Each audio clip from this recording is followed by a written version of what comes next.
finally sunny in Albany. My name is Bria Barnes-Coleman, and I am the director of the Women's Leadership Initiative and Community Engagement here at Albany Law School. I am a proud Schenectadian, not an Albany voter. I am proud to serve as your moderator this evening, and I invite you all, as voters, to listen. The questions have been submitted by you. The answers are for you.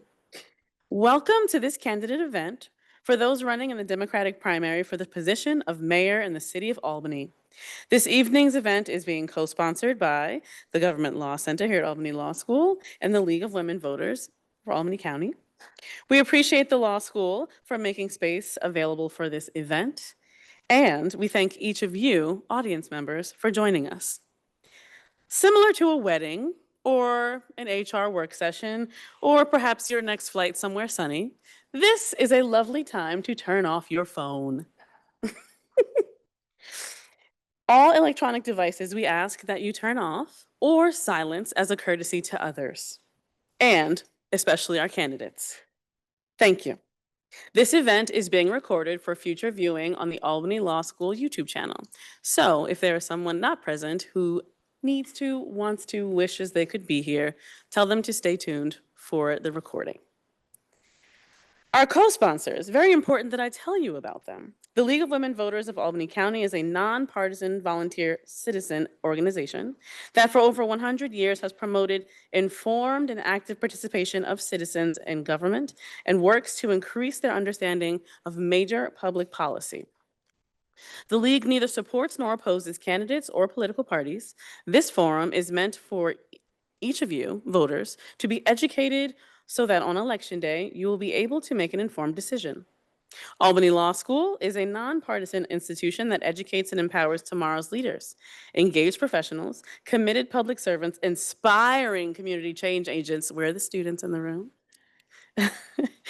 It connects the classroom to the legal profession, the government and the community through experience-based learning, engaged scholarship, and a robust network of alumni and supporters. Special thank you to the faculty, staff, students, and alumni who are here this evening as well. As it pertains to voting, this primary election will be held on Tuesday, June 24th. The polls will be open from 6 a.m. until 9 p.m. Early voting will be from June 14th, this Saturday, through June 22nd. During the early voting period, you may vote at any early voting site in Albany County. Remember, only those enrolled in a political party holding a primary may vote in that primary. All registered Democrats will be able to vote in the upcoming Democratic primary. For more information about voting, where you can go, and how you can do it, visit vote411.org. The rules, the important part. The following ground rules have been agreed upon by the candidates in advance and will govern how we proceed. Each of the candidates will have 1.5 minutes for an opening statement, 1.5 minutes to answer each question, and 1.5 minutes for a closing statement. The questions being asked tonight have come from the community. Everyone has had an opportunity to submit questions. The questions have been reviewed for clarity and pertinence to the office of mayor. Tonight, you may have received an index card on your way in. We will be taking some time to review those questions. Around 7:15, they will be collected. Please make sure that you address your questions to the office of mayor and not a particular candidate, and remain neutral in tone. Questions with similar topics will be consolidated, and they must be able to be asked in 30 seconds or less.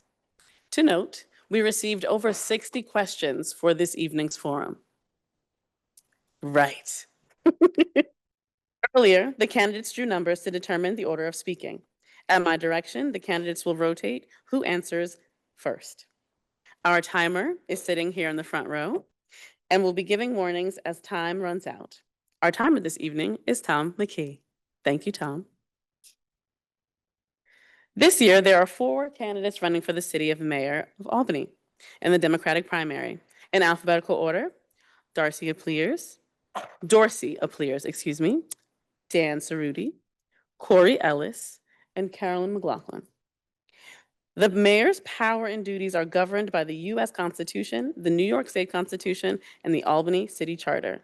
To learn more about the duties of mayor, you can also visit vote411.org. But now, it is time to get to the discussion we are all waiting for. Many of you in the room may be very enthusiastic about a particular candidate up here. As the young people say, I love that for you.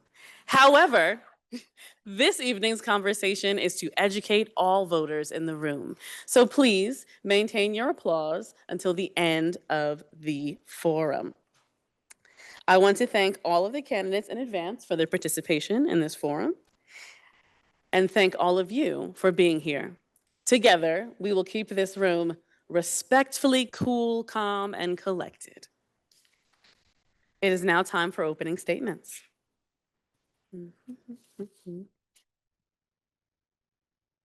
Dorcey Applyrs will begin. Good evening, and thank you so much to our hosts, as well as all of you for being here. It is clear that this means so much to you, so thank you for being here. Albany is such a special place for me, and like many of you, I have my own Albany story that started with an acceptance letter from the University at Albany. I was recruited to come here, and I had the privilege of earning my master's and doctorate in public health here in this great city. But I'm also someone who has led with my values and have a consistent track record of leading with values that were shaped early on by the people who raised me. My grandmother, who was a waitress, served tables. My grandfather, a janitor who cleaned toilets and floors. My mom, a single mom of 4 who was a DC cop who walked the beats. They all instilled in my siblings and I the importance of hard work, what it means to go to work with pride. They instilled in us the importance of integrity as well as service to others, and that really has laid the foundation for my service to this city. I am running for mayor because I have a deep appreciation for our great city. I believe in our city despite our challenges, and I'm committed to our city and moving our city forward, and I look forward to talking more about my plan and vision for Albany. Thank you. Thank you, Dorcey. Next, we'll hear from Carolyn. Good evening. And thank you also for the opportunity to be here tonight. I am Albany. I am a proud daughter of Albany. I was born and raised here, and all but 10 years of my life have been spent serving the city of Albany and the residents of Albany. Everything that I've done for the past almost 3 decades has been to improve the quality of life for all residents of the city of Albany. I'm running for mayor because I would like to make sure that there are decisions that are made, there are outcomes that are achieved that reflect the sum of us, SUM, not just some of us. Because for many years, some people have felt left out, locked out, and just passed over. And I don't believe that there's any segment of the community that should feel that way. So whether you're 5 or 95, I'm here for you. Whether you're single, whether you're a family trying to set down roots in Albany, or a senior resident, I'm here for you. I want to hear what you have to say. I want to respond to what you have presented to me, and then let us make decisions together to move the city of Albany forward. Thank you, Carolyn. Next, we will hear from Dan. Thank you, everybody, for coming. Thanks to the Albany Law School and the League of Women Voters, who do a great job. By my count, this is our 15th forum. So I'm going to offer perspective of what you might hear. We all share a love for the city and an understanding of the challenges we face. There are no easy answers, and we know that. There are a few unique ideas, but in general, we think the same way. So what that means is that this race and the future of our city is about leadership and execution. 30 months ago, I began a full-time job to figure out how we could help the city, a bunch of us. I've met with a couple thousand people, and I learned a few things. About 9 months into it, what I learned is that although we've done some good things in the city, especially in neighborhoods over the last 12 years, a lot of our challenges haven't changed. We have, and I think most of you know them, we have people on our streets that don't get enough help. We have violent crime issues, although it might be getting better. It's not where it ought to be. We have poverty challenges. We have literacy challenges. The ownership rate for Black families in our city is 20%, which is appalling. We haven't brought a lot of attractions into the city. So I think we all know these things and we'll talk about them. But I'm running because these are all problems we can solve. And they're just things we haven't done a good enough job with. So I'm hoping I can earn your vote. I'm running because I care about this city, and that's it. Thank you. Thank you, Dan. Now we will hear from Corey. Good evening, and thank you to the League of Women Voters and Albany Law School for having this forum today.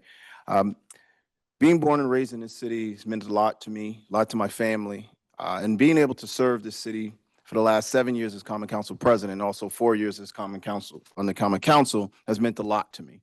Being able to share my vision and ideas throughout this neighborhoods for many, many years, not just this year, not just last year when I started running for mayor, but over the years. And we, as a city, we continue not to fulfill our full potential.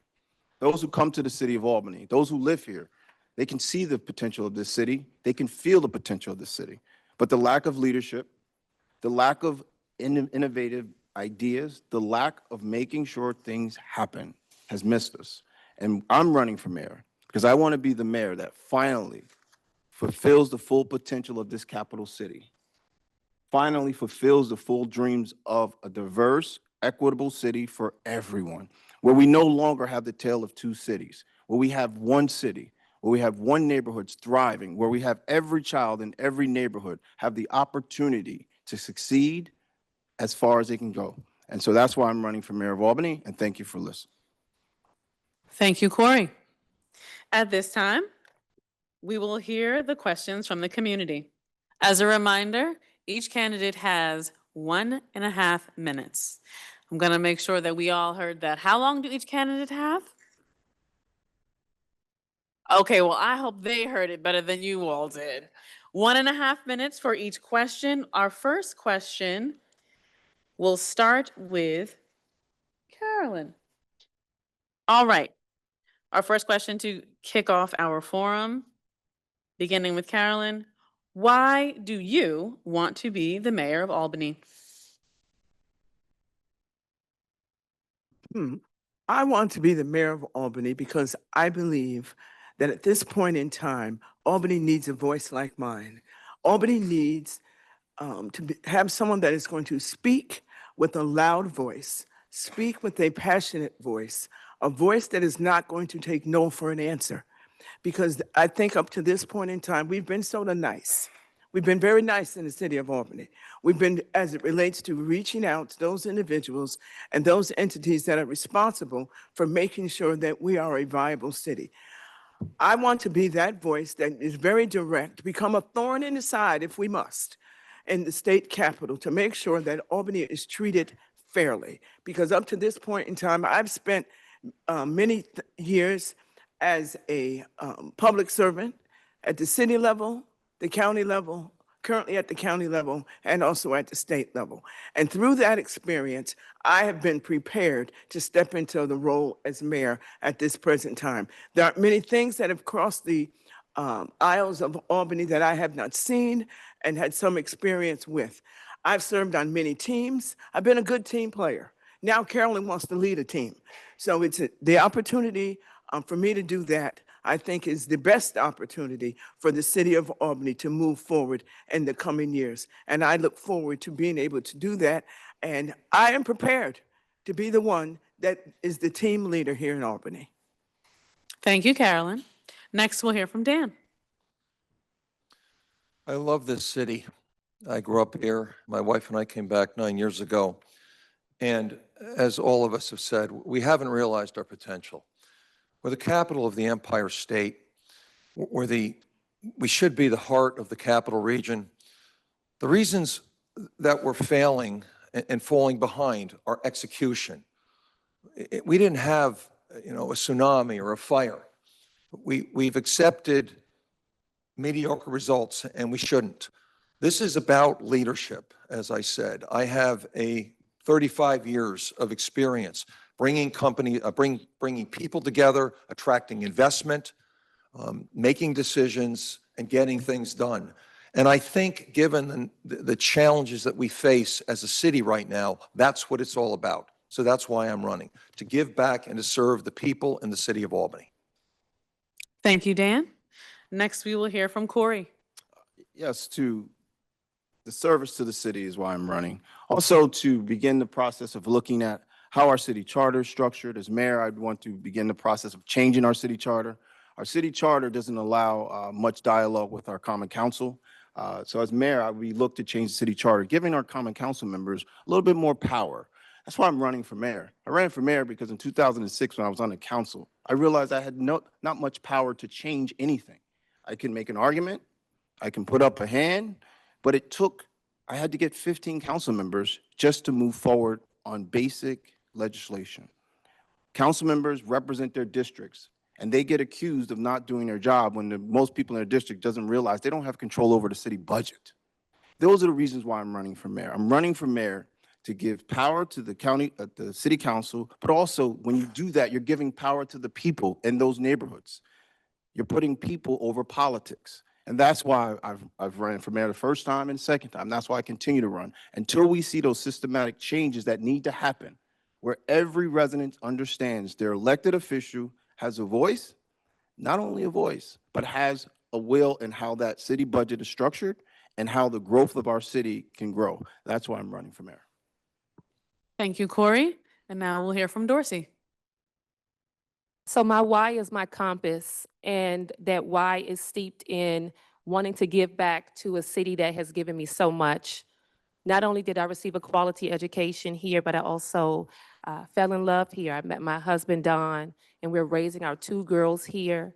I also have benefited from a beautiful career in public service right here in this city with a track record of getting things done. I am a servant leader, and I have enjoyed serving the residents of this city with integrity and hard work.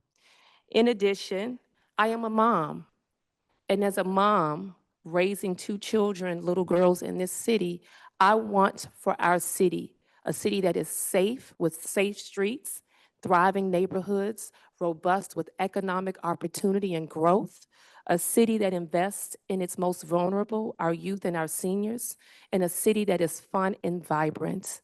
This is my home.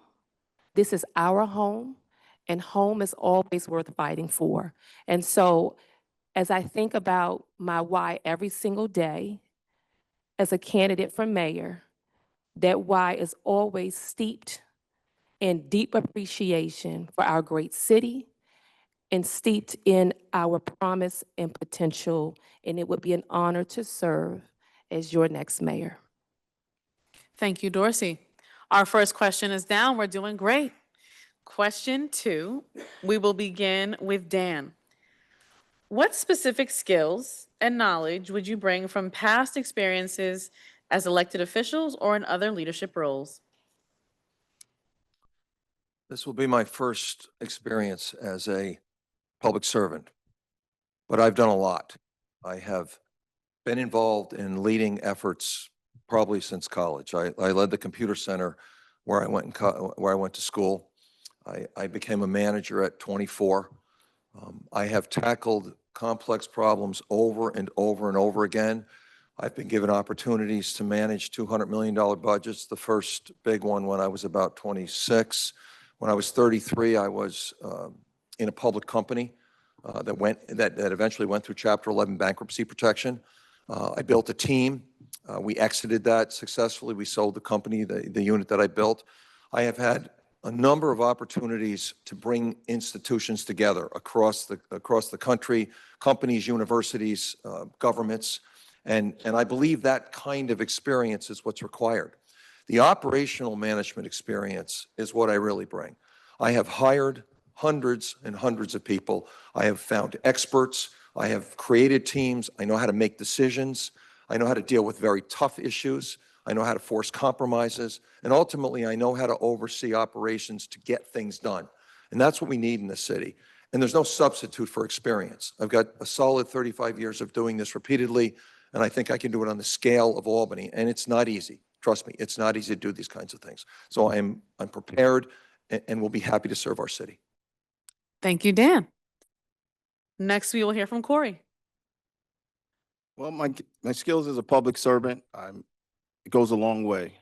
We have the experience as a public servant and moving things forward with our city, but also my skills of understanding our not-for-profit sector when I worked for Trinity Institution as a Family Neighborhood Resource Center director, dealing with our families on a day-to-day basis and the struggles they face. My skills of bringing people together, rich, old, young, and poor, to figure out complex issues and grow those complex problems. Also, being a founder of the Albany Black Chamber of Commerce, a dream and vision that my mentor had, kept it alive for 15 years until we finally found a funder who was willing to fund and invest in that idea, and that the Albany Black Chamber of Commerce was something that was needed in the city of Albany when it came to minority-owned businesses to grow.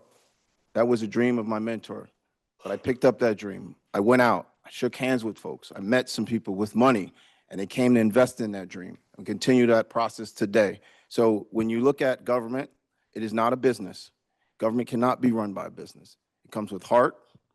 It comes with understanding. There's different people throughout this whole entire city, and you have to reach them all, and they have to feel like they're part of the growth of this city. Because, well, as I said earlier, we have to end this division about two separate cities. We have to become one city, and I've done that throughout my work as a community organizer. So I know I can continue that work of bringing people together, different people, different ages, races, genders, doesn't matter, and get things accomplished. Thank you. Thank you, Corey. Now we will hear from Dorcey. So first, it starts with my ideology and thoughts about what it means to serve and lead as mayor in this city. And first and foremost, what I have always known is that being mayor is putting people over profit. Albany cannot be run as a business because the bottom line is different. You can apply business principles, but at the end of the day, what matters most is how we show up and protect and serve the people who call Albany home, the people who work here. I also know that servant leadership is about love for people. You can't be a public servant and not like and love people. I'm battle tested. I've served our city during some of our darkest days. The COVID-19 pandemic, I was sworn in as city auditor, and shortly after, a global shutdown. There was no blueprint for leading in a city during a historic global shutdown. I leaned into that. When we experienced the murder of George Floyd and had racial unrest in our city, I leaned into that. I am someone who does not cower. And as we have a maniac in the White House, I served the city under the first Trump administration. And so I am prepared to lead this city under this Trump administration. I'm ready to hit the ground running day one. Thank you, Dorcey. Now we'll hear from Carolyn. I began my professional career as a research scientist right here in the Capital Region and then in California. I came back to the East Coast to become a public servant with New York State. I worked for a few years in civil service. Then I began a 10-year stint in the New York State Division of Budget. I call it the University of DOB. I learned how to follow the money. Where does the money come from? Where does it go? And how do you tell people yes? And how do you tell people no? And everybody leaves smiling, even in the midst of not getting everything that you want. I've been a Common Council member for 12 years. I served as council president for 8 years. I am currently a county legislator. I tried to give up the public service stint, but it said, no, we need you. So I'm still serving as a public servant. So for 28 years, I have been a public servant for all of the residents of the city of Albany. I recently went back and got my doctorate so that I could marry my experience with education. And I wanted to see, how do these things work together? So I'm prepared. I'm prepared to hit the ground running. I've seen a few things in the city of Albany. I have effected a number of positive things here. And so I'm prepared to do the work and accept the challenge. Thank you, Carolyn. Moving to our next question. We've received a lot of questions from the community about the limited availability of housing in the city that is affordable for residents. What strategies would you use to increase the stock of housing in the city of Albany? And what steps would you take to keep rental housing affordable? We will begin with Corey. Thank you. Supply and demand issue that we have in the city of Albany. Most cities have this supply and demand issue. First thing I would do is set aside a bond to really encourage affordable housing to be built in some of our most struggling neighborhoods, maybe $10 to $15 million bond. That way we can begin the process of incentivizing folks to come in to build affordable housing. Second thing I would, if they don't pass it before the session ends, which I don't think, I would begin the process of lobbying our state lawmakers to set aside, pass a law where we begin to tax the land instead of the property. That will encourage more development in certain neighborhoods. I know there's a bill that's put forward already, but I wish it would pass this session. If it doesn't, as mayor, I'll be lobbying on that because that will also help when it comes to looking at affordable housing. This is not something that is just a City of Albany issue, but it is a supply and demand issue. And so once you increase the supply, that way the market will set itself when it comes to affordability. But we must make sure that we do not create a city where it's not, where we move people out because it's not affordable to live. And that's what's happening today as we speak. Thank you. Thank you. Next, we will hear from Dorcey. So first and foremost, I believe in affordable housing and the city's responsibility to rise to the occasion to make sure that housing is affordable, whether you are low income or even workforce housing for our teachers, even our police. Affordable housing is critical. So what I will do first and foremost is level set. As Chief City Auditor, currently, I just announced I am launching a housing audit that will give us a holistic picture of our housing portfolio, what barriers there are to addressing our housing challenges, and what the opportunities are as well. When I served on the City Council for 6 years, a part of my priorities was housing, and so I introduced the city's first piece of legislation requiring affordable housing in new development projects. We also have to improve the current housing stock. We have a lot of blight in our city, and so we have to improve that stock before we even talk about investments in new housing. In addition, we have to bring our developers back to the table. Many of them do not want to do business in the city of Albany because they feel that Albany is not ready for business. There's too much red tape. And so we have some internal cleaning to do to streamline our systems so that people want to do business and invest in developing new housing in our city. While leveraging the $200 million from the governor, we can improve our housing stock and attract additional mixed-use housing and mixed-income housing. Carolyn?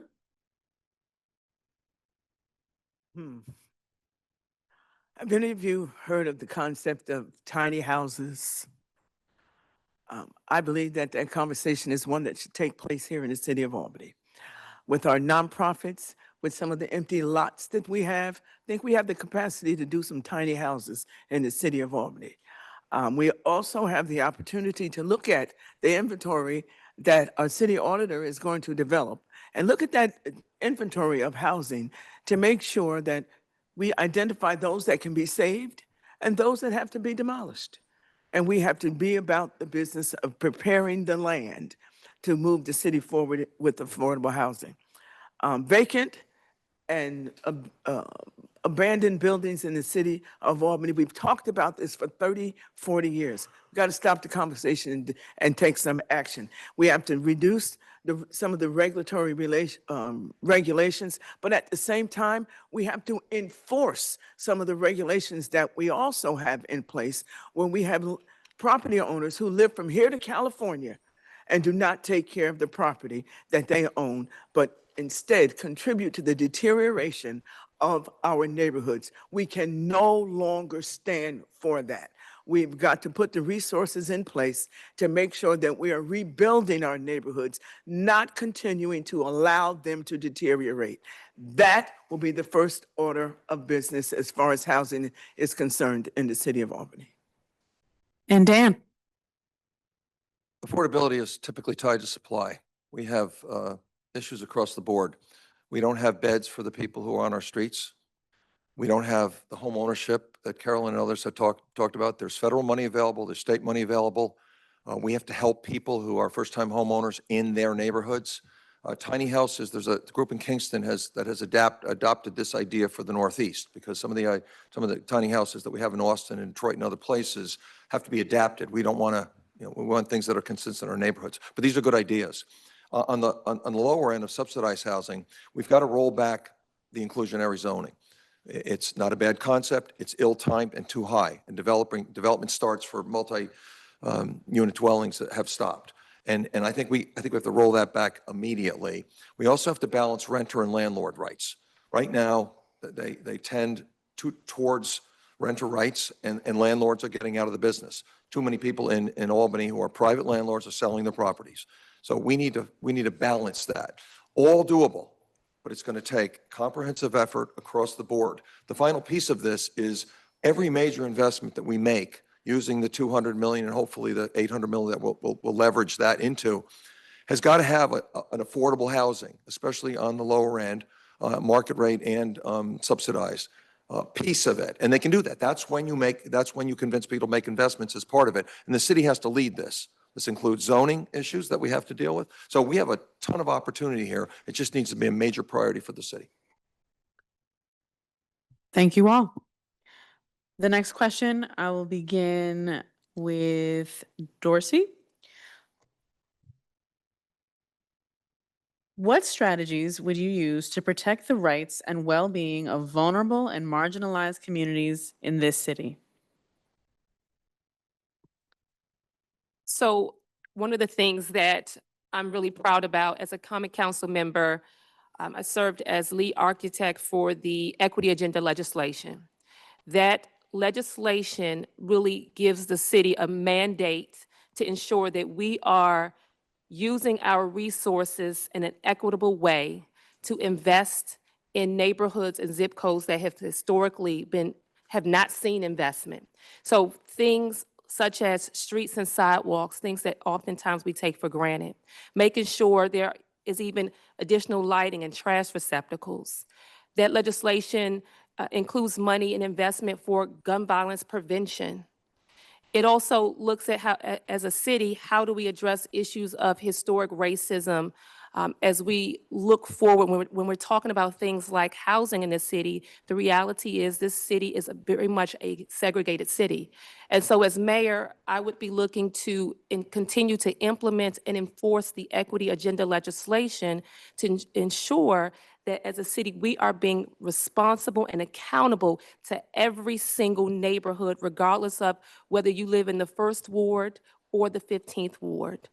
In addition, it requires working closely with our county and state partners to ensure that our residents who are the most vulnerable have access to those resources, safety net resources, housing accessibility, food accessibility, health care, working to ensure that our residents have access to those services.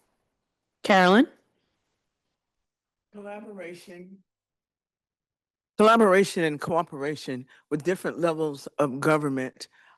We have this city government, state government, federal government, and nonprofits. Everyone has to work together to achieve the goals that we want to set for the city of Albany.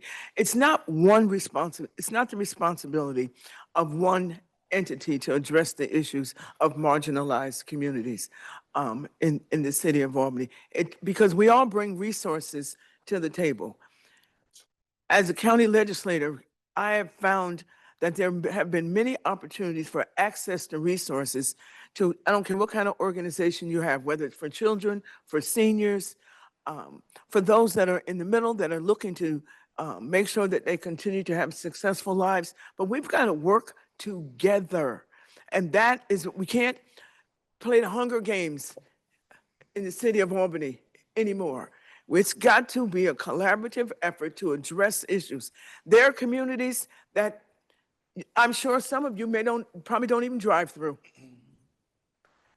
But if you take a ride through a marginalized community that we're talking about. And let's define what that is, a marginalized community. You will see that it's all of our business to make sure that something is done to provide equal access to opportunity in neighborhoods that we can all be proud to live in. Dan? We've had an equity agenda and lots of efforts for the last 12 years, and we haven't moved the needle. We need to up our game. The first most marginalized set of people are the people who inhabit our streets and are in general not in solid housing. So we need to increase treatment for substance abuse issues, increase treatment for mental health issues, and increase treatments for poverty. The way to do that is bring all of the not-for-profits who do incredibly good work in this city and the county, which is where the state money is. That's the first group.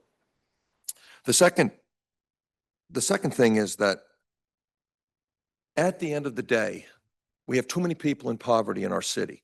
And the only way to lift people out of poverty, this has been proven over and over again across our country, is jobs. So we have to bring jobs, good paying jobs that the people in our city can be trained to do and live in our city and commute to jobs. We have to help with transportation. That's got to be a major initiative. And that's a big piece of this investment, this large investment we need to make. Every major investment that has to do with our vitality and the help from the state has got to take this stuff into account. We have to knit neighborhoods back together. So people get marginalized because of where they live, because of lack of resources, because of inequitable services. So this is, again, another one of those things that we have to tackle in a comprehensive way. Corey? Yes, issues are bigger than just the city, so we can't do this alone. As mayor can't say I'm going to do A, B, C, and D alone. I need to have a direct partnership with the county who provides most of these services and figure out how can we help the county with our marginalized families that they deal with on an everyday, regular basis. We also need to look at, we have education systems here that do a great job. Maybe we need to ask them to do just a little bit more. We have the opportunities here with this area. Everyone knows the opportunities here. So why? Why is the divide so great when it comes to economics? Those are the questions we must answer, and those are the things we must figure out. But I do know this, people are working in this city. We have a large population of what we call the working poor. So as mayor, I have to advocate to make sure our most vulnerable have access to those middle-class paying jobs, make sure they have the training to do those things. That's why I've always advocated for Hudson Valley Community College to be in downtown Albany. It would help our downtown, but it will also provide the necessary education and retraining that is needed so they don't have to travel all the way over to Troy. These are the things we must do if we're going to close that gap between the working poor and the working middle class. That is the issue in our city. People are working, they just don't make enough money. And that is what we have to make sure we do. And that's why I've always advocated for Hudson Valley Community College to be in downtown Albany. Thank you. Thank you all. As I look across this room, I see young people everywhere. We are all as young as we feel. Am I right? This next question, Carolyn, will begin with you. What is your vision for the youth in Albany? What are some of the concrete steps you would take to achieve that vision? If you don't have young people in your city, you're going to soon be turning out the lights and we're all going to be leaving. We've got to stop the brain drain. We've got to stop the youth drain in our city. I have nieces and nephews that I would love to be here in the city of Albany, but they left for one reason or another. They didn't feel there were opportunities for them. They are engineers, they are lawyers, they're public relations professionals, and they've decided to take their skills someplace else. I want to make sure that those individuals that graduate from these wonderful institutions that we have here, that we utilize them, that we bring them in, not only once they graduate, but while they're in school. Bring them in as an advisory board. Bring them into the city hall and ask them, well, what do you think? What do we need to keep you here? Should we be doing to keep you here as a resident? I know one young man asked me, how am I gonna be able to afford to live in the city of Albany? We gotta make sure that they have the opportunity to do that. We've got to make sure that they have access to meaningful jobs, jobs that represent the skill sets that they have developed while going to school and make a contribution to the city of Albany. I believe they gotta be in the room. They've got to be in the room when decisions are being made, not an afterthought where we say, now this is what we're doing. Help me make the decisions on how we move the city of Albany forward. Dan? I believe there are two special groups that keep a city vibrant, the young and the old. And we shouldn't forget about the old because they bring wisdom and they volunteer and they're important. They're an important part of vitality. We need to think about our kids from 0 to 30. The first thing we need to do is help them learn to read. The 25% literacy rate, reading at grade level in 3rd grade in our public schools for Black and poor kids is 25%. That's a sin. We have to, and the way to get after that is to read. I expect to bring a volunteer army to teach kids to read by reading reading to them from the beginning and helping their families. Then we need after-school engagement. We lost a lot of after-school engagement. Every kid in our city needs to have an opportunity, everyone, to be involved after school, probably through the evening, to get a meal. There is no better way to do it. In some cases, for some of these high school kids, all the way to 10 or 11 o'clock basketball. These are proven things that we can do. Then we have to get them jobs. We have to train them. We have to bring apprenticeship opportunities into the city, and we have to make sure that we bring employers into the city. Again, all part of a comprehensive plan. Nothing is more important than our youth. Corey? Sure. Our youth, what do they want? They want a vibrant city. They want a fun city. They want a city where they can go out and have a good time with their friends. They want a city where they can work and make a decent wage. So we need to up our private sector in the city. Our government cannot be the best job in the city of Albany. Our government cannot be the best job where if you want to retire in the city of Albany, that's the problem. We need a bigger private sector in our city. That way, what that brings? That brings opportunity, because our businesses, private businesses want to make money. That brings diversity, but it also brings a vibrant city where young people, when they go away to school, they want to come back because they see opportunity other than a government job. When you do that, you have a nightlife. Yes, people, we need a nightlife in the city of Albany. Our young people say it over and over again. Albany needs to be cool again. That's how you get our young people back to the city. We have the educational piece, we make it affordable, and we make it fun for them. And they will stay and come back home to the city of Albany. And Dorcey? So a local university did some research, and Albany is known as one of the worst places to raise a Black child. When you talk about opportunities, Albany scores almost a perfect score for children and youth, but when you tease out race, that score drops down to single digits. That inspired me to start our Ready, Set, Go youth program. It's an initiative hosted by my office as Chief City Auditor, and we work in partnership with some of our institutions like UAlbany to ensure that young people are career ready. They understand the importance of setting goals. They talk to mentors and entrepreneurs. They also visit college campuses, but also engage in work-study service learning initiatives. So we have to continue to ensure that our students and our young people are connected to access and resources.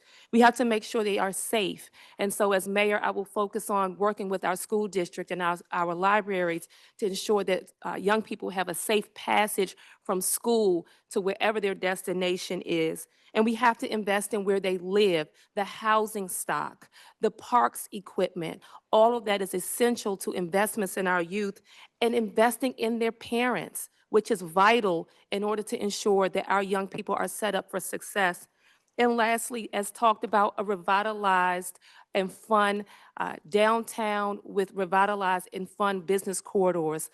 Young people want to be where the action is. Albany is a historic city in need of a new vibe and a new vision and a new path forward, and I'm ready to implement that. Thank you all. One of the most exciting parts about being the moderator is having this gavel.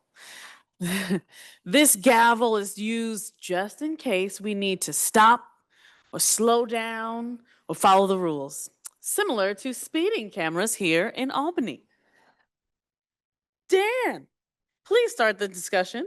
What is your view on the impact of the recently installed speed cameras in the city of Albany? The cameras have slowed people down, and that's a good thing. I believe in the technology for enforcement. I'd like to see a lot more of it. It's the most efficient way to enforce things. The people causing the problems in the city aren't going 27. They're going 47. And that's all day. So I want to expand the use of the technology, and I want to focus on enforcement. Now, whether the right speed around the school in the morning is 20 or 22, I don't know, but it's got to be safe, and we all know that. However, I don't like the idea that between, say, 9 and 2 or whatever that time is when the kids are in school where they're supposed to be, we should raise it back up. But again, you can continue to enforce, not at 20 perhaps, but at 35 or whatever that clip level is where we're getting the trouble. And the technology's here, and we've tried something. I applaud the city for trying something. Final thing is, the contract we cut with a vendor, I've done, I don't know how many $1 million contracts like this, and it's not structured properly. We should not be getting one third of the fee. That can probably be fixed. I haven't looked at the details of the contract. I know why it came about because of the capital investment required, but it's just long-term the wrong answer for the city. So great start, some opportunities to do better. Thank you. Corey? I'm in favor. We need to slow down the city of Albany. We've known that. Everyone knows that for years. So I'm in favor. I do think we should have gotten a little bit more money out of the contract. You know, those are things that are negotiated. I wasn't at the table, so I wouldn't know. But we did need to slow down the city of Albany, especially around our kids. It's about our kids. It's about quality of life in this city, and so it's a good thing. Dorcey? So I support the speed camera initiative. We have a speeding epidemic in our city.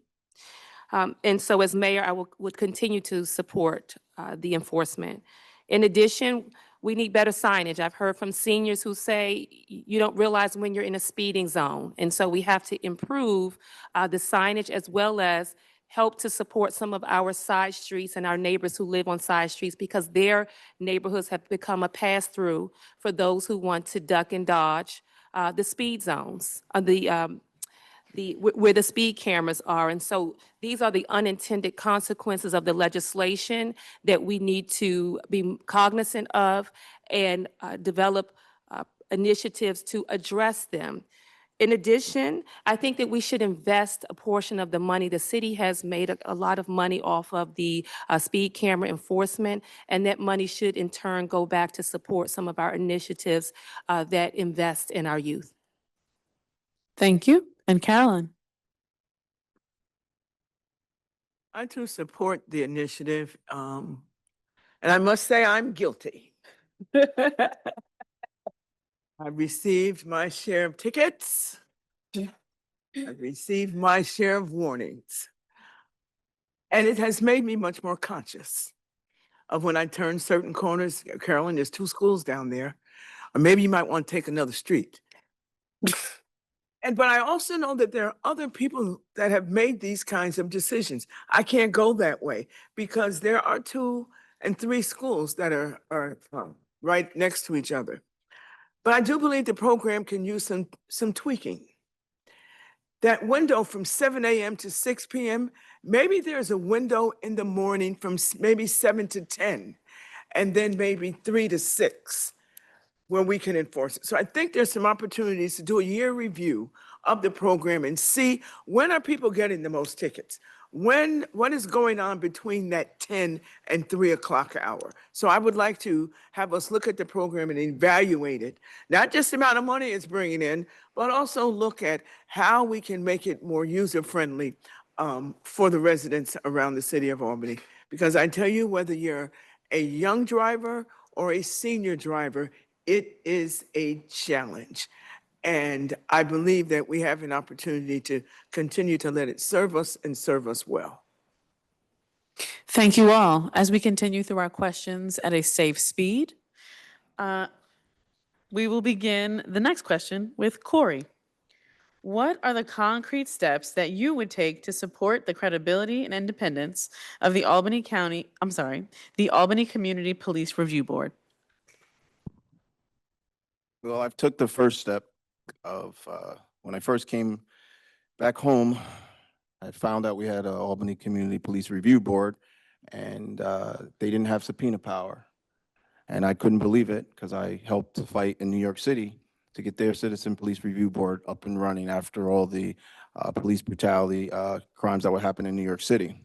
So when I saw the opportunity, I spoke to council members and we rewrote amended the law, giving CPRB, giving them subpoena power. So that was my step.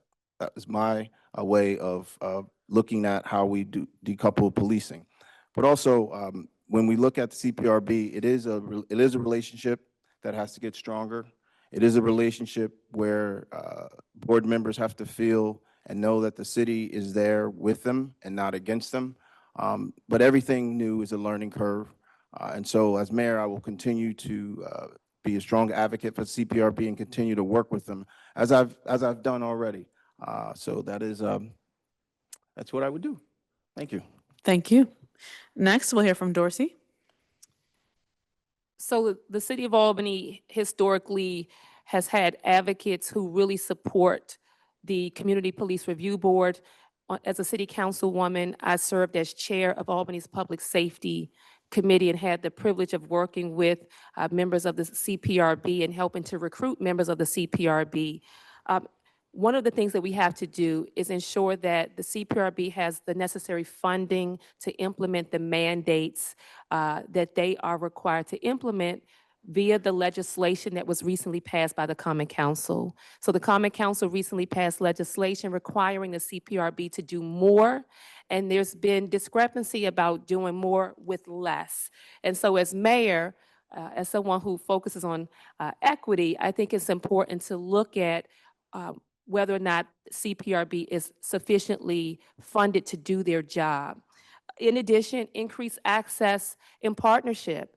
It truly is a partnership between the CPRB, the City of Albany, including our police department. And so as mayor, I would prioritize being a convener to ensure that as a collective, we have increased communication and access so that we are working towards one common goal, and that is improved quality of life for our residents. Thank you. Carolyn? One of the proudest moments in my career as a Common Council member was to be one of the authors of the original Citizens Police Review Board legislation. We worked over a year with the Government Law Center here at Albany Law School to formulate this legislation. It came about as a result of conversation with various groups throughout the city, with the police department and the people. It took 20 years, but they got subpoena power because they would not give it to us initially. But I am proud to say that the policy continues to be in place, continues to be a work in progress, because no legislation should sit there and just be designed to just stay as it started. We knew we had to work on subpoena power from the very beginning. So there are other issues that can be tweaked as well. I also believe that we have to continue to increase the communication between the people and the police, because the CPRB is there for the police as well as for the people. It is not designed against them. It's a tool to make sure that people feel if they are wrong, they have an opportunity to find regress. And I'm really proud to know that the legislation continues to be working. Okay. In our society, these kinds of boards are required. So I applaud the people who put it in place. There's been a lot of work across the country. some successful, some much less successful.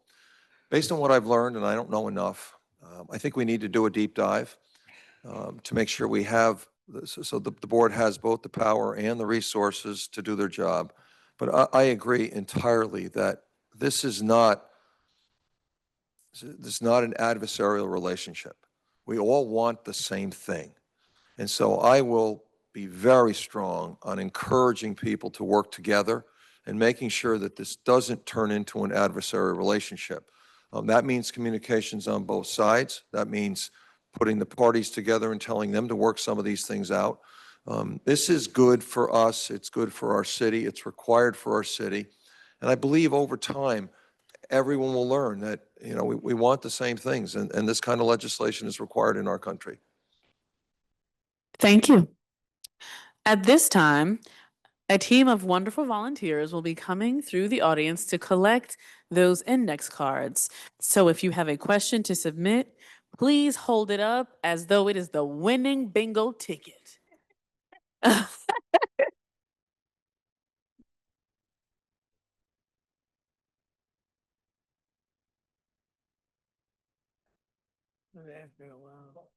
You all okay? You Yes. okay? You okay? Yep. Okay. Did you say this? Yeah, let me work on that.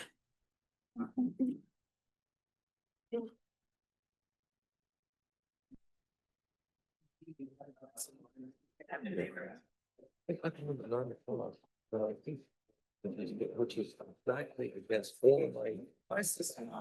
Yeah, the big meal is so. Yeah. This is only. It's 77 prime, that thing over there in. Island over there. Need a good.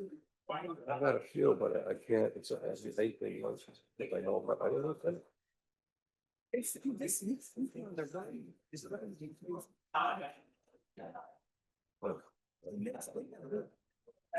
Thank you. I hope it's not stale. Oh, that's okay. Even if it is, it'll do the trick. Thank you. Thank you. I know, Okay. one way or another. Where? We're going to bring the forum back in 5. Smile at someone. 4. Wave at someone who looks kind. 3. I was once a teacher. Can you tell? 2. It is so lovely to see the sun shining in Albany. And 1. Let's hope for one more sunny day.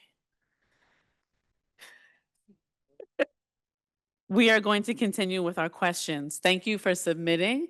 The volunteers from the League of Voters will review your questions. If they are already listed on the set that I have, of course, we will not repeat. If there is anything new to be added and time allows, we will bring the question set forward. Thank you. Okay, our next question, we will start with you, Dorcey. Okay, here we go. The City of Albany passed a comprehensive human rights ordinance in 1992. In 2009, Albany passed legislation that called on city officials to refrain from all unnecessary measures concerning an individual's immigration status due to it being a federal matter, and to support a welcoming and compassionate environment for immigrants and their families within the city and its institutions. This position was reaffirmed by a resolution in 2016 and executive order in 2017. As mayor, what steps would you take to continue this legacy? Dorcey, we'll begin with you. Very simple. As mayor, I will continue to set the record straight that Albany is and will remain a sanctuary city, that Albany will remain a welcoming city, and that we will do everything in our power to uphold the rights and the dignity of every resident, every visitor.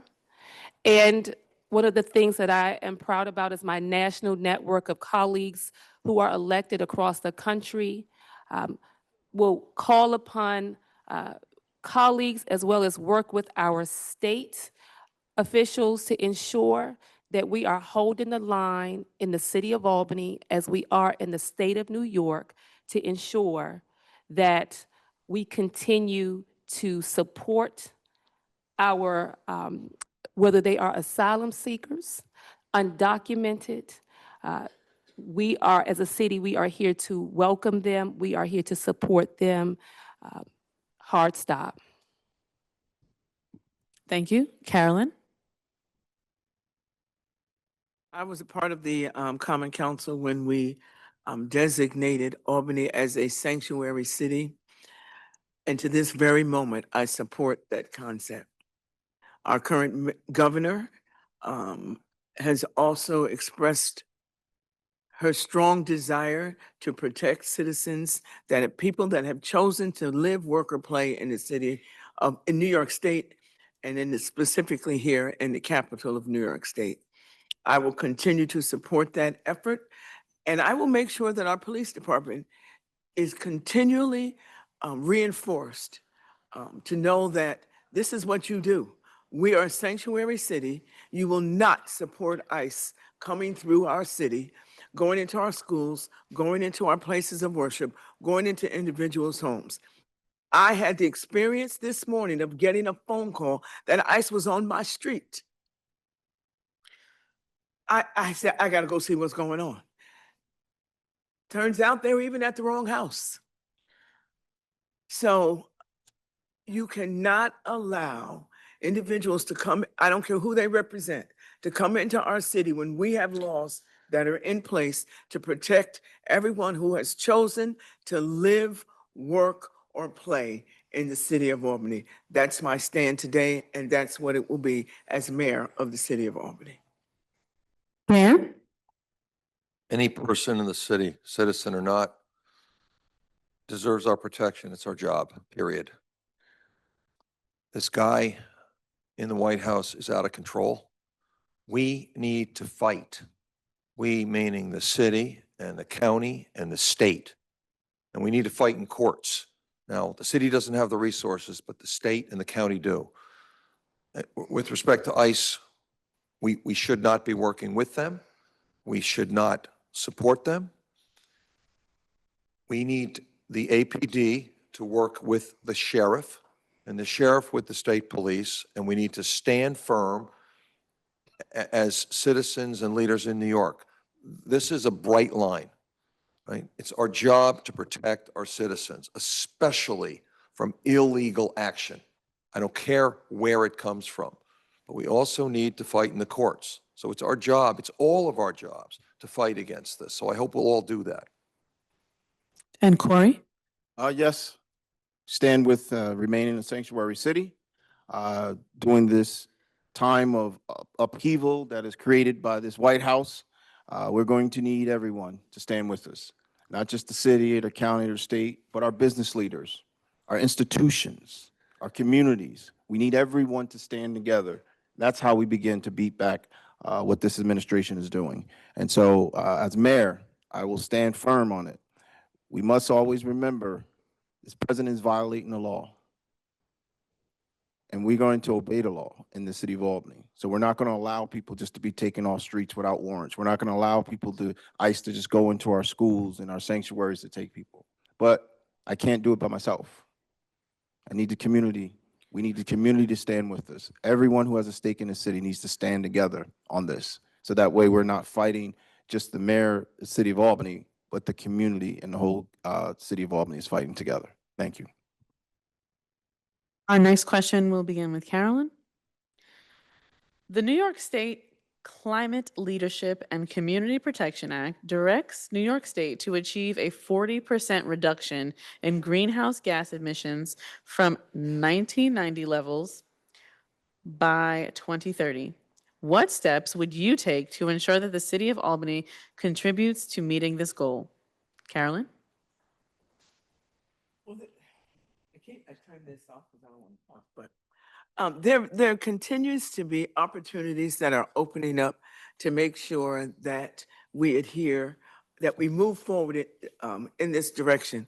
But also one of the things that I'm proud to say that we're doing in the south end of Albany, where there was a program that was initially put out a few months ago called the Joe Sun program. I don't know if any of you are familiar with it, where people were given the opportunity to save money on their electric bill. And they were able to do that because the private company came in and put in solar panels in the south end of Albany. So individuals were able to benefit from that. Now, we need to have more opportunities like that, putting solar panels in so that we can change how we deal with water, how we deal with energy, clean energy, because this is the way of the future. People are not looking to use more energy than they have to. People are looking to make sure that they have the opportunity to put solar panels on their home. I don't care where that home may be. There are opportunities to do that, and I'm excited about the opportunity to expand programs such as that throughout the city of Albany. Thank you. Dan? We just got to keep pushing. The county is doing a good job, and we have to follow the county. This is one of those things that we can do as much as we can as a city, but we got to partner with the other municipalities around us. It's just that we can do much more together on scale. We need to bring in alternative energy at every opportunity. Solar is a good one, battery-powered vehicles. We need to continue to upgrade our fleet. So we just got to do this slowly and steadily. There's less a city can do than what we can do as a county and as a set of municipalities. There are issues with solid waste that will contribute to some of these emission issues, especially methane sorts of issues. I'm sure we'll talk about that. So again, follow the lead of the county and the state, and that'll just continue to move this forward. Thank you. Next, we will hear from Corey. Yes, and also, have our grant writers look for funding when it comes to environmental issues, especially when we're looking at, we have to lead by example in this city. Look for funding where our fleet becomes our police cars and things of that nature, even our cars that our department heads take home, making them battery operated. It's 2025. This is way overdue. This is way, way, way over past due. So we just need to get in the ball game and get moving, because there's money out there to do this. And we need to make sure that whatever we do, we're being conscious of everything environmentally, and we can't do it by ourselves. The environment is just not in the city of Albany. It's in the county, it's in the state. So we need to partner up with, make it a comprehensive plan when it comes to environmental issues within our city of Albany. Thank you. And Dorcey? So the current administration has already initiated a plan that, as incoming mayor, that I will continue to implement aggressively. We cannot afford to move slowly on this issue. We've moved slow enough. And so that implementation of the plan also looks at investments in our buildings. We have a lot of old buildings that need to be retrofitted to preserve energy. That is continuing to the electrification process of our city fleet, which the city has already started to do. That includes investments in staffing. Currently, there is one energy manager that has been hired, but when you think about the portfolio that we have from our fleet to our housing stock, it requires additional investments in staffing and capacity.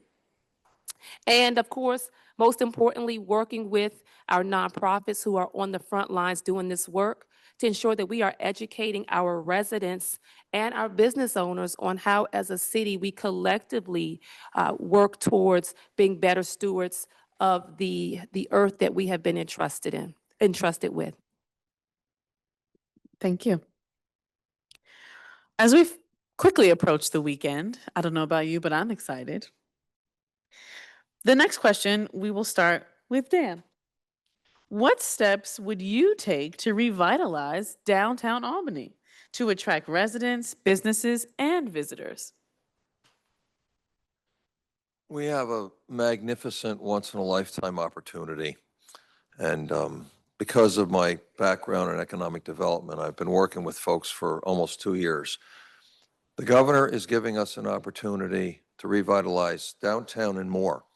We need to have a comprehensive plan. We need to think about parcels. The way this works in 2025 is you identify parcels, and we have a ton of them where there is opportunity. Liberty Square is the obvious one, Kenwood Estates. We could do something with Harriman Campus. We're working on St. Rose, Central Warehouse plot, the block on Pearl from State to Sheridan. We have to think comprehensively. What I want to do with the $200 million, working in concert, obviously, with New York State Empire State Development, who is the source of funds, is I want to make sure the $200 million turns into $1 billion. We need to attract $800 million worth of additional investment. I've done this over and over, attracting investments. That's about the right ratio. We have the ability to zone. We have the ability to deal with tax incentives, but we got to make sure we build attractions that bring people and jobs into the city.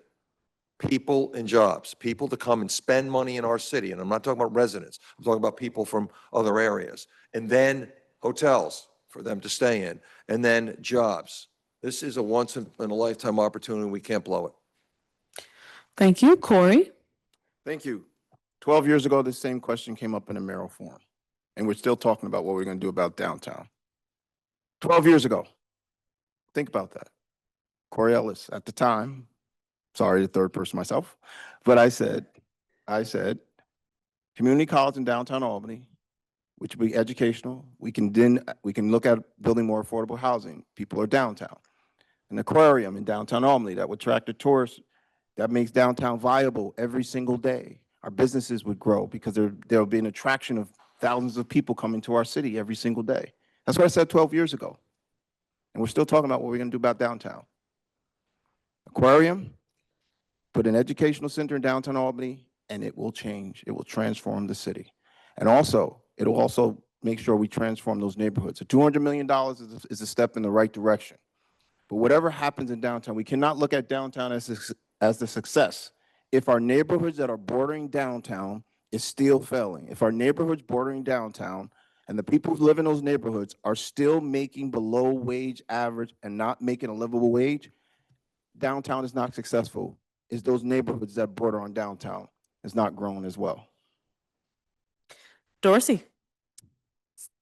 So I get really excited about the revitalization of our downtown because it is doable. And as mayor, I would focus on aggressively tackling this challenge that has so much opportunity. That starts with reconnecting and reclaiming our downtown and access to our waterfront. Level setting, public safety. In order to ensure that we have a thriving and booming downtown, we first have to tackle the issues of public safety. I don't care how much money we invest, if the city and our downtown doesn't feel safe, people will not visit and frequent. In addition, leveraging the $200 million investment from our governor to ensure that we have anchor projects that focus on being mixed use, including more housing, mixed income housing, as well as entertainment, as well as commercial space. So we need anchor projects that we should be investing in with that $200 million. In addition to that, some examples, a trolley. We need to connect our downtown from South Pearl to North Pearl. I also like the idea of a water taxi so that our residents can enjoy nightlife in downtown Albany, but jump on that water taxi and visit Troy, which also has a booming nightlife. The purchasing of our property closest to the waterfront. Currently, we do not own it. And so as mayor, the first order of business would be to purchase Jennings Landing and the property closest to our most valuable asset so that we can revitalize our Riverwalk. Thank you. And Carolyn? When the Empire State Plaza was built many years ago, we lost neighborhoods, viable neighborhoods. We lost downtown. And resources were not put back in the community to make sure that it was restored so that we would not be searching for answers 40 years later. I believe that $200 million, and I'm hoping that there are individuals who can help leverage that to $1 billion so that when you start talking about how we're going to use it, that 1 mile radius that has also been mentioned around the 1 mile radius from the state capitol, that there's sufficient funds that are put not only between State Street and Clinton Avenue, but also down in the neighborhoods. Our neighborhood streets need to be repaired. We talk about the central warehouse. I'd like to see some of that money used to tear down the public housing that's on Morton Avenue. That has become an eyesore. I call it Central Warehouse 2.0. It's on on Morton Avenue. So there are opportunities, I believe, that we can continue to revitalize, not just, what does downtown mean to you? Downtown means a lot to me. It runs from Livingston Avenue to 4th Avenue. And I would like to see funds used to make sure that we revitalize that truly 1 mile radius and beyond. Thank you all. My future weekend plans sound bright. Okay, our next question, we will begin with Corey. How do you plan to promote transparency and communication among city agencies and with community members? First, as mayor, I'm going to do something that I don't know mayors have done in the city in a long time. I'll attend at least minimum six common council meetings a year. So that way constituents know when they have issues, they can come to those common council meetings. I believe it will increase citizen participation at those council meetings. When the mayor is sitting in that chair during public comment period, hearing what those citizens have to say. Transparency is just making sure when someone foils information, they get it in a timely basis. They don't have to wait. They don't have to keep foiling and keep asking. That's transparency. We have to make sure we follow the law and follow the rules. Because if you have nothing to hide, it's public information. Give it to people. And that's how you begin that process. Transparency, figuring out how our non-for-profits, how we can do a better job as a city communicating with our non-for-profits. Now, I think our city does do a good job. We show up at community functions. That's part of outreach to the community. We do show up as a city. We do show up to neighborhood meetings and things of that nature, and we will continue to do that. And that will send the message, and we continue to say, if you want, we are in your neighborhoods already as a city. We go to your neighborhood association meetings. We go to your neighborhood block parties. Come, this is where you can get the information. And that's how you begin the process of continuing to reach out to those communities. Thank you. Dorcey? So increased communication and transparency starts with visibility. As a councilwoman, I was known to be in the neighborhoods, walking the streets. And so as mayor, I will be in the neighborhoods, walking the streets. You cannot solve a problem if you have not laid eyes on that problem. It also, for me, requires making sure that we are bringing City Hall to our residents, to our neighborhoods, so that people don't have the problem of picking up the phone to call someone and not getting someone as they're trying to take advantage of city services. We exist as a city government to be of service to our residents and to our business owners. And so that means meeting our residents and business owners where they are and bringing City Hall and our services to the people. In addition, we hear a lot of complaints about See-Click-Fix. If it's not working, we need to restart and invest in a new tool so that people have access to services and are able to report problems in a manner in which we can respond in a timely manner. In addition to that, improved communication via our website. It is challenging to navigate the city's website. Most of our material is put out in English, and we have a very diverse city with people who speak multiple languages. And so we have to level set to ensure that all of our material, down to the content on our website, is available in a variety of languages. So those are some examples of how I would improve communication and accountability. Thank you. We are going to just vary the order for this round. Dan, we'll hear from you, and then come back to Carolyn. Yeah, oh, sure, of course. In the world I've lived in for a long time, transparency is essential. If you're not transparent, you fail. Transparency requires communication. I want to overhaul all of the technology that we have in this city, customer, community, resident, business facing. It's 2025. We need to do a much better job. We need to leverage technology for communication. That's what it's about. Communication leads to partnerships. Partnerships require accountability. You set the objective of transparency and you enforce it, you ultimately end up with accountability. And we need a lot more accountability. In the world, again, that I grew up in, we're accountable for everything. I've got thousands of customers and thousands of partners and thousands of universities and institutions. And No. if I'm not accountable to them, they get rid of me. And we need more accountability in our city, but it all starts with transparency. And that requires, as I said, substantially better communication, and these things will take care of itself. At the end of the day, we care about the same things. We all want the same things. We want to be safe. We want to have fun. We want to live a good life. So these are basic things I think we can improve. Thank you. Carolyn, take your time.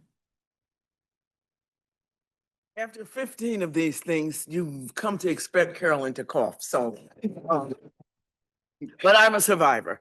Right, currently, the city has neighborhood resource specialists, and I think that we need to beef that program up so that when people should have the access to these individuals right in their neighborhood.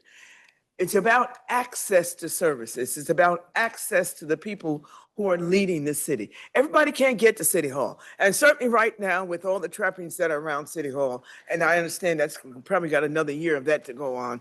So we have to make sure that the City Hall goes to the people, continues to do that, provides them with resources and information right where they live. And if people have questions, we can't be afraid to answer those questions.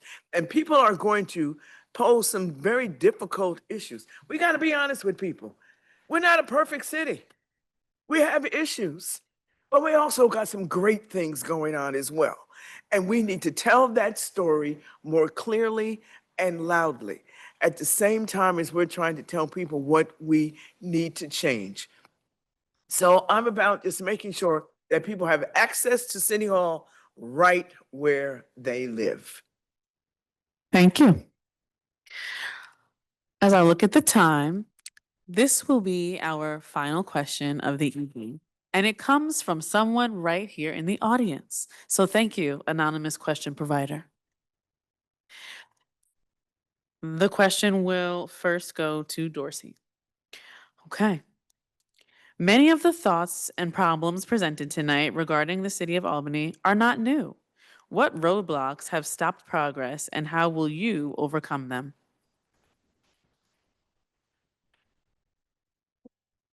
So I think, one, we have to be honest about where we're situated. Albany is a political town with layers of politics, city politics, county politics, and state politics.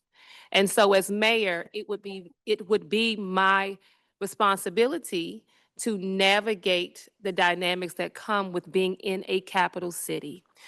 If there is someone who wants to tell you that it is easy, they are in denial. So we have to first be honest about where we're situated as a capital city and what comes with that. In addition, we have to get out of our own way as a city government.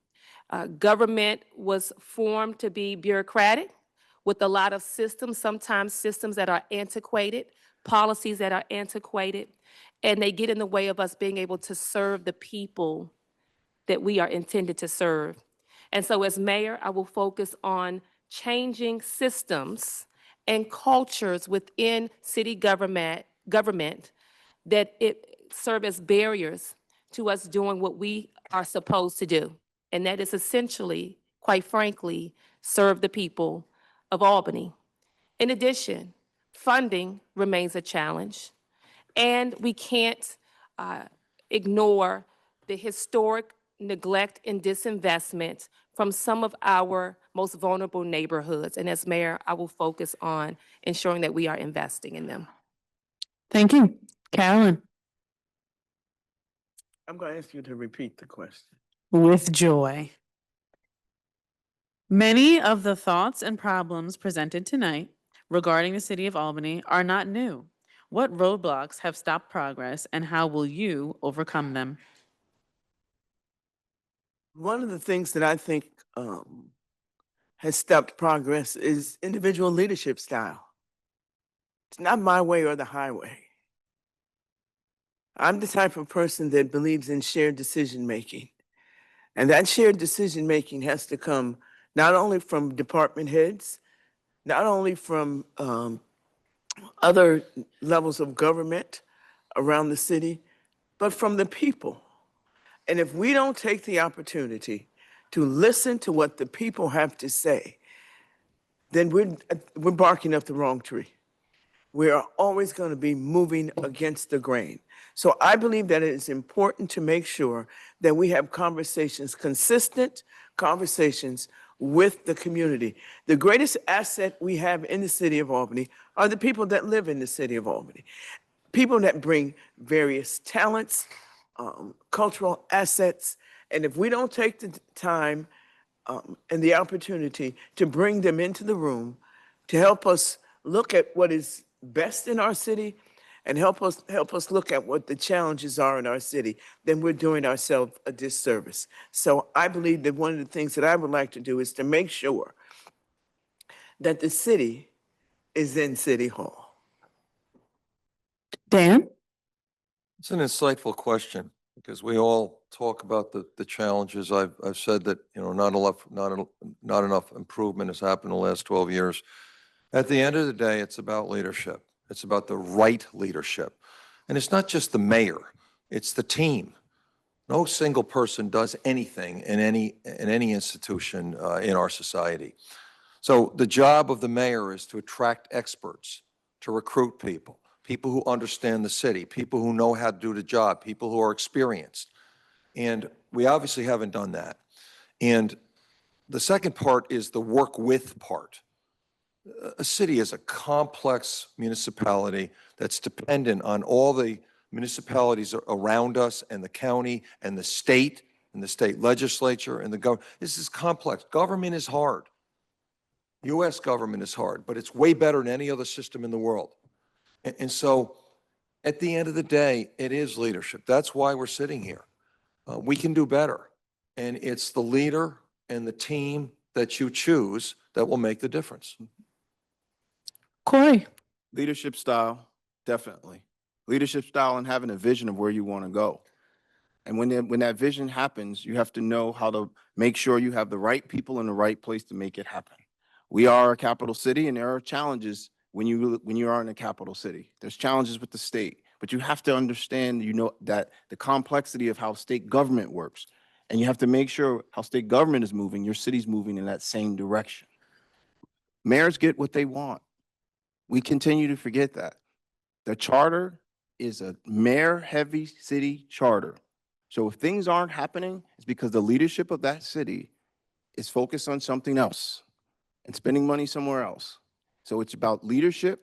It's about being able to bring the right people to the table and hire the right people to get the job done. Thank you all. It is now time for closing statements. Each candidate will have 1.5 minutes for a closing statement. We will go in reverse order from closing statements, beginning with Corey. Thank you. Oh, I'm sorry, Corey. I got 2 more things. You got 2 more? Just 2 more comments, and then it's all you. Oh, okay. Okay. See, I knew I was going first because he's in the back room. I should have held that part back. Before you begin those closing statements, I want to thank each of you up here. I feel like we're on like a very, this is the wedding table here, right? This is very important people in the front. I thank you all for being here. I thank each of you for allowing us to have this conversation. It was for you.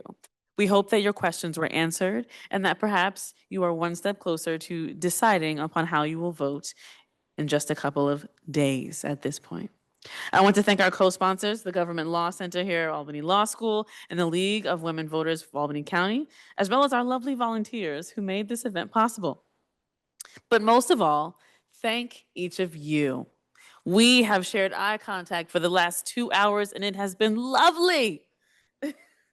I thank you for listening and learning and allowing me to not have to use this gavel.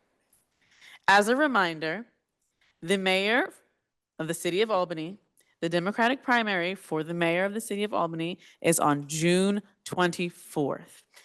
If you have questions about voting, visit 411vote411.org. Now, we will lead closing statements, beginning with Corey and moving forward. Thank you. Thank you to our sponsors, and thank you all for listening intently. I'm going to end where I began. As your mayor, I will make sure we create that city where everyone can be proud of. As your next mayor, I will make sure that Albany fulfills its full potential as a capital city.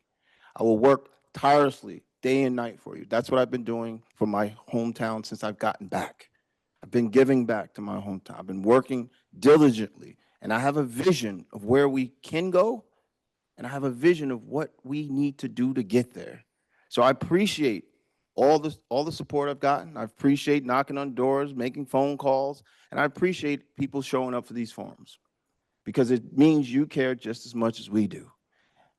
And as mayor, if you care as much as I do, I'm going to ask you for your help.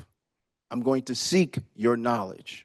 And I'm going to say, join in with us to grow the capital city, to make it the city we all know it can be and should be for the future. Thank you. Next, we'll hear from Dan. Thank you all. This has been wonderful. I would say one of the best forums that we've had. As I said in my opening remarks, the future of our city is all about vision and leadership. And I think that's been substantiated during this discussion. Someone may have implied that I think that business leadership is the same as government. I've been around a long time. I understand the difference. I don't have the experience in the bureaucracy, but a mayor is not the expert, maybe in anything. Leadership is leadership. Inspiring people is inspiring people. Listening, making decisions, dealing with complex issues. That's what leadership is about. Bringing people together, not being afraid, articulating visions. I've been doing this for 35 years, again, on the scale of this city, $200 million budget. Leadership is leadership. I hope I can earn your vote. Thank you very much. Carolyn? I too want to thank you all for being here this evening, taking the time to listen to what we have to say about our leadership and what it would bring to the city of Albany. I'm deeply honored to be sitting here tonight, as I stated in the beginning, as a daughter of Albany who grew up between the South End and Arbor Hill in the city of Albany. I'm a product of the best that Albany can produce. I am prepared to meet the opportunity as well as the challenge of being the next mayor, the 76th mayor of the city of Albany, but also the opportunity to be the first person of color to serve as the mayor of the city of Albany. I believe that the time has come to hear a different perspective because you will achieve different results as a result of the perspective that I will bring to the conversations around the city of Albany. I'm deeply honored to be here tonight. I'm asking for your vote and those who you are connected to, because everyone in here represents their own constituency. So I ask that you go back and you share with them what you heard tonight and vote for me as the next mayor of the city of Albany. Thank you. Dorcey? So first, thank you all so much for having me. Our city stands at a crossroad, and we need a new vision and a new path forward. And I am prepared to move our city towards that new vision and that new path forward. I am experienced. As we discuss the issues impacting us in Washington, as well as the issues impacting us on Washington Avenue, we need someone ready to hit the ground running, who is very knowledgeable about our city and our challenges. And I am a leader who is experienced and with a track record of being a listener, a fighter. I have fought for this city and every resident, someone who is hardworking, someone who goes to bed with you and your family on my mind and on my heart. And as I've shared, I've served our city during some of its darkest days. I'm battle tested, but I've also served our city during some of my darkest days. There was some rhetoric put out that I don't show up. The reality is those who know me best know that I have showed up every single time for this city. When I lost my mom, when I was in the NICU, working from the NICU with an infant child, a premature child, I have never stopped working for Albany. And you have my commitment that I will fight for our city. This is my home, it's our home, and home is always worth fighting for. Where's that round of applause? Thank you and good night.